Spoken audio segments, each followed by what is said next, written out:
नमस्कार, स्वागत है आपका स्टेनो महासागर पर। जे.एम. सिन्हा सर की आशुलिपि हिंदी डिक्टेशन जो ब्लू कलर की बुक है उसका डिक्टेशन 100 शब्द प्रति मिनट की गति से चल रहा था, लेकिन बीच में ITA एग्ज़ाम की वजह से प्रीवियस ईयर क्वेश्चन पेपर का डिक्टेशन की प्रैक्टिस चल रहा था, जिसके कारण इसका डिक्टेशन नहीं हो पा रहा था। लेकिन उसमें का बहुत सारे डिक्टेशन है जो बचा हुआ है, उसको मैं कंप्लीट कराना चाहूँगी, तो आप ज़रूर प्रैक्टिस करें। चलिए स्टार्ट करते हैं। 100 शब्द प्रति मिनट डिक्टेशन स्टार्ट। अध्यक्ष महोदय, मैं यह मानती हूँ कि बहुत से जो हमारे भाई हैं उनकी तरफ से शिकायतें आई हैं और यहाँ बातचीत चलती ही रहती है कि हम अपने क्षेत्र में सफाई बंद करा देंगे।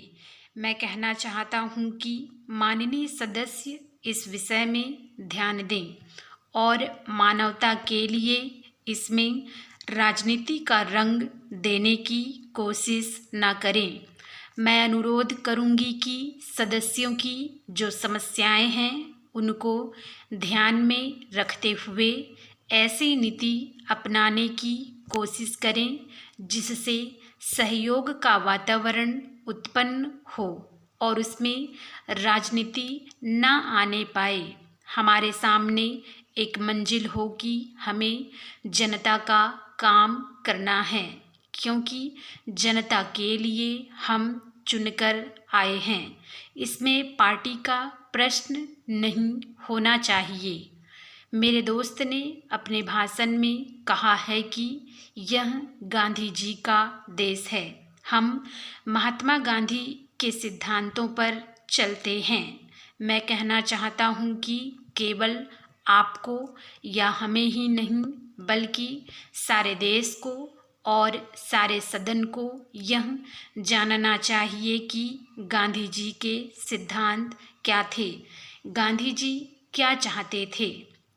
गांधी जी यह चाहते थे कि इस देश में हर आदमी यह महसूस करे कि यह देश मेरा है और इस देश के लिए मैं हूँ।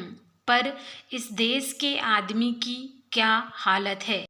वह इस हालत में नहीं है कि वह अपने को इंसान कह सके। यह तो देश और समाज के बारे में सोचना नहीं हुआ। आज हम देखते हैं कि भारत के कई हिस्सों में दंगे हो रहे हैं।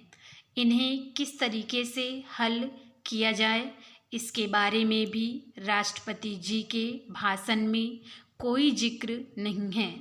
आप जानते हैं कि हर साल दंगे होते हैं। क्या आपने इन दंगों का मूल कारण जानने की कोशिश की है? इसके पीछे कौन है जो इन दंगों को बढ़ाना चाहते हैं?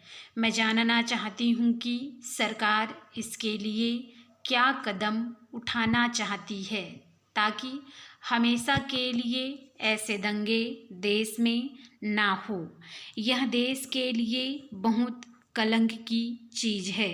जो दंगा करने वाले हैं, चाहे वे किसी जगह के रहने वाले हों, उनका समाज के अंदर कोई स्थान नहीं होना चाहिए। सरकार को तो इस बात की कोई चिंता नहीं है। महोदया, राष्ट्रपति के भाषण को पढ़ने के बाद हमें ऐसा मालूम होता है कि जो आम जनता की समस्याएं हैं उनके बारे में इसमें कोई ध्यान नहीं दिया गया। हमारे देश में पंचवर्षीय योजनाएं बनी, लेकिन आज भी इस देश में हजारों की संख्या में ऐसे गांव हैं जहां लोगों को पीने का पानी नहीं मिलता है। आज भी लाखों लोगों को इस देश के अंदर रोजगार नहीं मिलता है।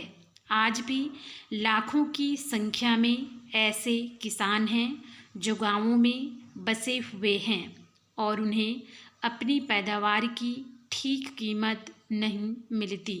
आज भी ऐसे लोग हैं जो पुराने ज़माने में अपने हाथ से काम करके अपना काम चलाते थे। स्टॉप।